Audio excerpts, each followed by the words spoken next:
In May 1940, the skies over the blood-soaked beaches of Dunkirk were a chaotic theater of fire and metal.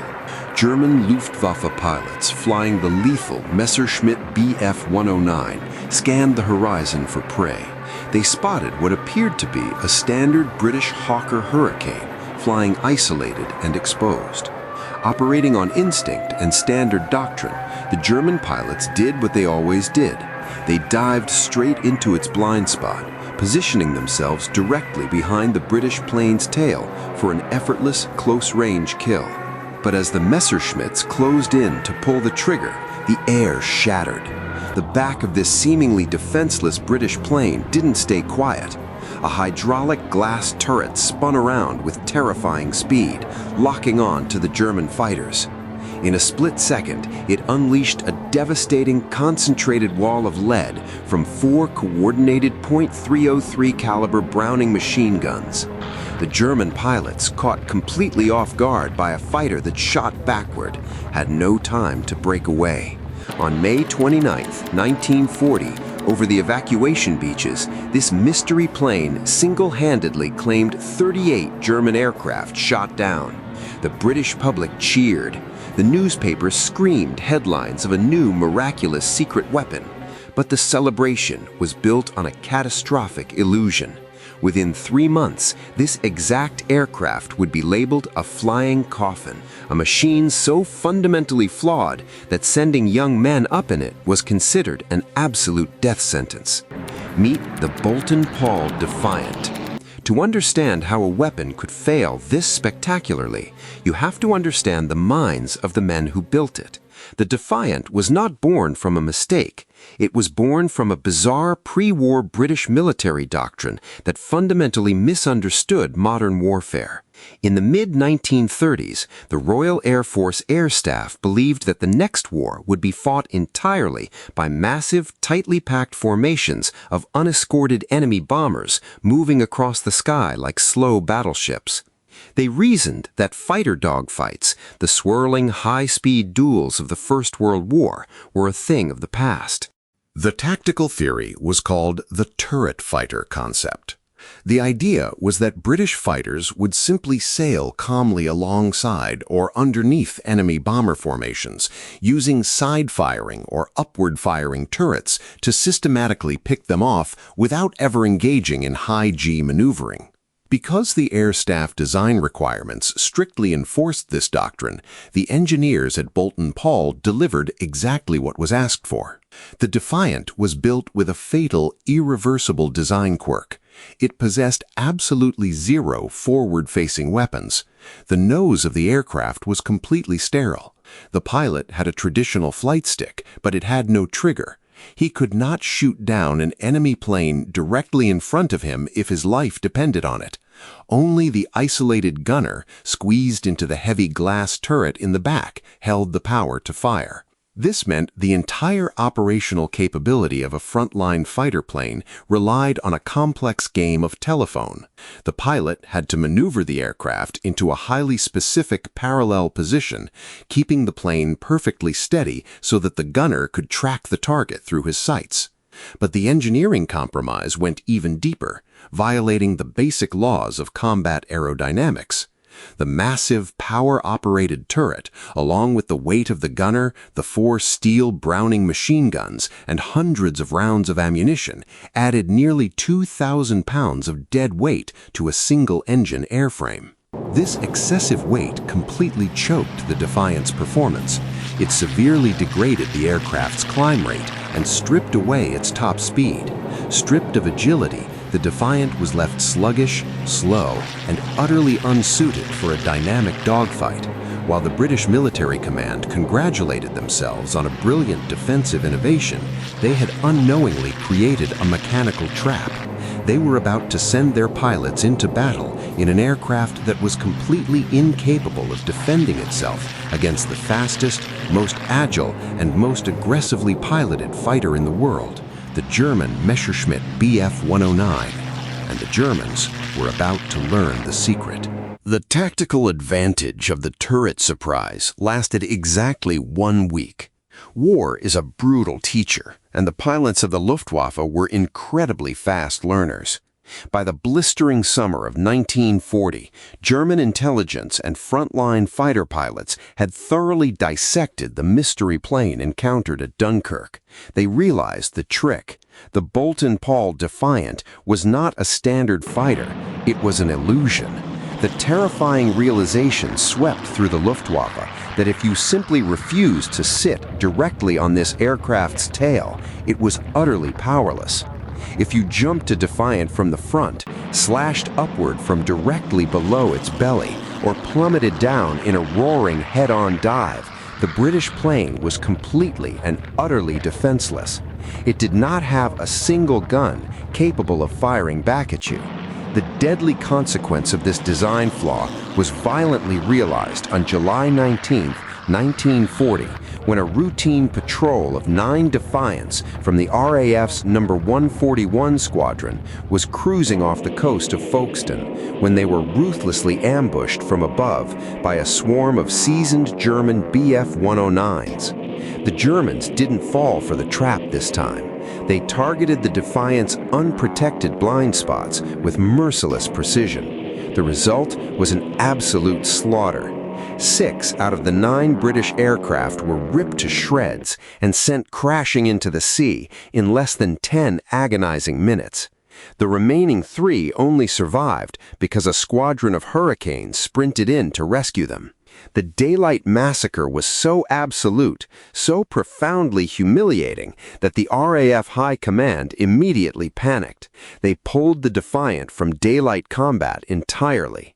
In a matter of weeks, the pride of British engineering was mocked, pulled from the front lines, and effectively relegated to the scrap heap of history.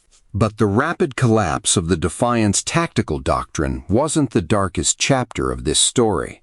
Beyond the strategic failure lay a horrifying human cost, a psychological torment known to the crews as the gunner's nightmare. In a standard fighter like the Spitfire, a pilot was a unified entity tied directly to his machine. But the Defiant split its crew into 2 completely different worlds. If the aircraft took critical cannon fire, the engine seized, or the wings caught fire and began a violent, uncontrollable spiral toward the earth, the pilot at least stood a fighting chance. He could slide his canopy back, unbuckle his harness, and leap clear into the sky. The gunner, however, was sealed inside a literal cage of glass and steel. To escape a doomed Defiant, the gunner had to perform a terrifyingly precise mechanical ritual while enduring brutal, dizzying G-forces. First, he had to manually rotate the heavy turret to a dead-accurate 90-degree angle relative to the airframe. Only at this exact position would the internal escape hatches line up. Then he had to forcefully slide open a microscopic set of doors directly behind him, decouple his heavy parachute pack, pass it through the narrow opening first, and then blindly roll himself outward into the rushing 300-mile-per-hour slipstream, all while falling through the sky. But if a German 20mm cannon shell severed the Defiant's hydraulic lines, or if the plunging aircraft lost its primary electrical power, the power-operated turret instantly froze solid. Locked in place, the mechanical escape doors could never align. The manual backup hand cranks were notoriously stiff and sluggish to operate under the crushing gravity of a spinning aircraft. With the turret immobilized, the gunner was completely trapped, forced to sit in darkness and watch the ground rush up to meet him. It was no longer just an underperforming military aircraft. For the brave men assigned to its rear turret, the Boulton Paul Defiant was quite literally a flying death trap. As the air war over occupied Europe intensified into a brutal war of attrition, a new silent crisis emerged, one that didn't take place in the sky, but in the freezing waters below. Hundreds of elite Royal Air Force and American Army Air Force's bomber crews were being blasted out of the sky over the English Channel and the unforgiving North Sea. Surviving the initial shootdown was only the beginning of the horror. Striking the open ocean at over 100 miles per hour in a crippled aircraft meant that surviving crews scrambled out of sinking fuselages already heavily bleeding, suffering from broken limbs and rapidly going shock blind. Adrift in a vast, featureless gray desert of water, they faced an enemy far more merciless than the Luftwaffe, hypothermia, which could claim a man's life in under 30 minutes. The legendary Supermarine Spitfire, the pride of fighter command, was utterly useless here. It simply didn't possess the fuel capacity to loiter, nor did its cramped cockpit offer the downward visibility required to track a tiny, drifting yellow dinghy. The RAF was losing its most irreplaceable asset, highly trained veteran manpower, not just to German anti-aircraft guns, but to the cold embrace of the sea. Every single week, the casualty lists grew longer, and the morale of the bomber squadrons began to fracture. The Air Ministry was desperate. They needed a dedicated air-sea rescue aircraft immediately. But the requirements for such a machine were an engineering paradox. It had to be fast enough to outrun or dodge German coastal Messerschmitt patrols, rugged enough to withstand the structural punishment of low-level gale winds, and it absolutely required a dedicated spotter who possessed a panoramic 360-degree view to scan thousands of square miles of open water for a single human head. Building a brand new aircraft from scratch would take years that Great Britain simply did not have. Desperate for a solution, logistics officers turned their attention away from the front lines and looked inside the dark, forgotten storage hangars. There, sitting in deep shadow, covered with dust, were the abandoned, unloved Boulton Paul Defiants. It was a stroke of absolute operational genius. In a twist of supreme historical irony, the exact engineering features that had made the Defiant a complete disaster as a daylight dogfighter made it an absolute masterpiece for rescue operations. The sluggish handling that made it easy prey for a Bf-109 meant it was incredibly stable at ultra-low altitudes, allowing it to skim just 50 feet above the crashing waves without stalling. The heavy, drag-inducing glass turret that had choked the plane's top speed was no longer a tactical liability. It was now the ultimate observation platform. Sealed inside that panoramic bubble, a dedicated lookout could stare directly down into the water, sweeping the ocean from horizon to horizon without any blind spots from the wings or the tail. The outcast of Dunkirk was about to be dragged out of exile and thrust into a completely different kind of war. Painted in high-visibility rescue colors and modified to carry bulky, experimental emergency drop pods beneath its wings, the unloved fighter was redesignated as the Defiant ASR.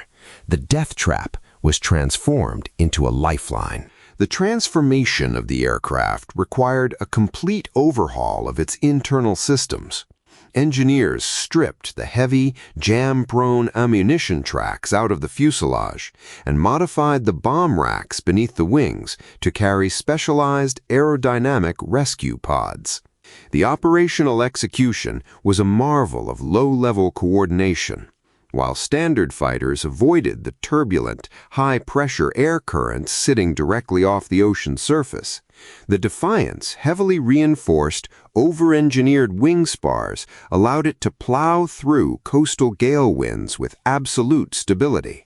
The pilot would hold the aircraft steady at a perilous 50 feet, skimming just above the white-capped waves. Meanwhile, the rear gunner, freed from the terror of incoming German fighters, turned his hydraulic glass turret toward the ocean, utilizing his panoramic view to spot oil slicks, dye markers, or a single flashing mirror. Once a downed crew was located, the Defiant did not merely circle and radio for surface vessels while men drowned below. It went on the attack, executing a precise, low-altitude bombing run of survival. The pilot would line up into the wind and release the M-type containers, dropping self-inflating rubber life rafts, high-calorie emergency rations, and critical medical supplies directly into the hands of the freezing, hypothermic airmen. The statistical reality of this deployment completely shattered every preconceived notion held by the Air Ministry. The results were nothing short of staggering.